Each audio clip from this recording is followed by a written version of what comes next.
ನಮಸ್ತೆ ಎಲ್ಲರಿಗೂ, welcome to simple ಆಗೊಂದು ರುಚಿ. ಇವತ್ತು ನಾವು ಕ್ವಿಕ್ ಆ್ಯಂಡ್ ಈಸಿಯಾಗಿ ಬೆಳಗಿನ ಟೈಮಲ್ಲಿ ಮಕ್ಕಳಿಗೆ ತುಂಬಾ ಬೇಗ ಮಾಡೋವಂಥ ಒಂದು ಹೆಲ್ದಿ ಬ್ರೇಕ್ಫಾಸ್ಟ್ ರೆಸಿಪಿನ ಮಾಡೋಣ. ಸೊ ಇದನ್ನು ನಾವು ತುಂಬ ಬೇಗನೆ ತುಂಬ ಕಡಿಮೆ ಸಮಯದಲ್ಲೇ ಕ್ವಿಕ್ಕಾಗಿ ಮಾಡ್ಕೊಳ್ಬೋದು. ಸೊ ಇವಾಗ ಹೇಗೆ ಮಾಡೋದು ಅಂತ ನೋಡ್ಕೊಂಬರೋಣ.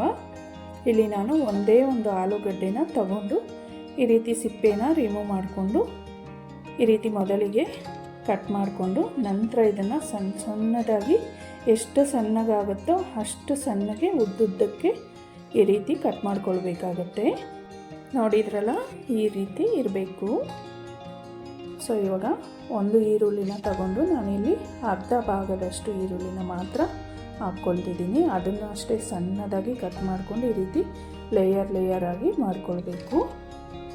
ಸೊ ಇವಾಗ ಒಂದು ಅರ್ಧ ಕ್ಯಾರೆಟನ್ನು ನಾನಿಲ್ಲಿ ಸಿಪ್ಪೆ ತೆಗೆದು ಈ ರೀತಿ ತುರಿದುಕೊಂಡು ಇಟ್ಕೊಳ್ತಾ ಇದ್ದೀನಿ. ಒಂದೇ ಒಂದು ಹಸಿಮೆಣಸಿನ್ಕಾಯನ್ನು ಸಹ ಸಣ್ಣಗೆ ಕಟ್ ಮಾಡಿ ಇಟ್ಕೊಳ್ಳೋಣ. ಈಗ ಒಂದು ಬೌಲನ್ನು ತಗೊಂಡು ಅದಕ್ಕೆ ನಾವು ಕಟ್ ಮಾಡಿ ಇಟ್ಕೊಂಡಿರ್ತಕ್ಕಂಥ ಎಲ್ಲ ತರಕಾರಿಗಳನ್ನು ಸೇರಿಸ್ಕೊಂಡು ಒಂದು 1/4 ಟೀ ಸ್ಪೂನಷ್ಟು ಉಪ್ಪನ್ನು ನಾನಿಲ್ಲಿ ಹಾಕ್ಕೊಳ್ತಾ ಇದ್ದೀನಿ. ಮತ್ತು ಒಂದೇ ಒಂದು ಮೊಟ್ಟೆನ ಸೇರಿಸ್ಕೊಳ್ತಾ ಇದ್ದೀನಿ. ಒಂದೇ ಒಂದು ಸ್ಪೂನಷ್ಟು ಗೋಧಿ ಹಿಟ್ಟನ್ನು ಸಹ ಸೇರಿಸ್ಕೊಂಡು ಇದಕ್ಕೆ ನೀರು ಹಾಕದೆ ಹಾಗೆ ನಾವು mix ಮಾಡ್ಕೊಳ್ಬೇಕಾಗುತ್ತೆ.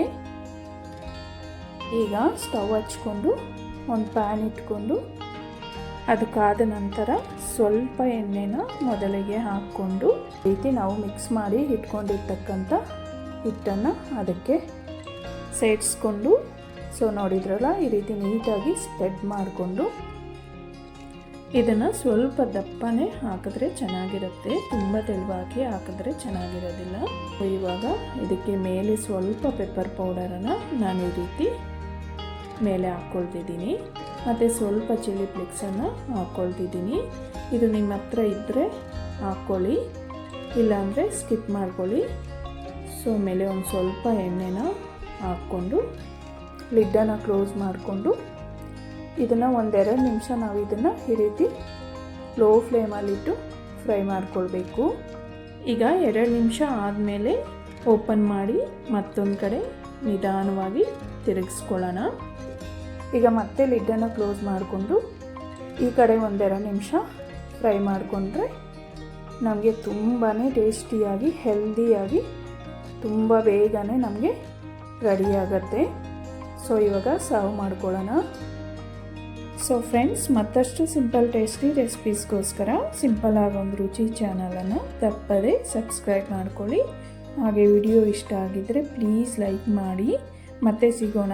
Thank you for watching.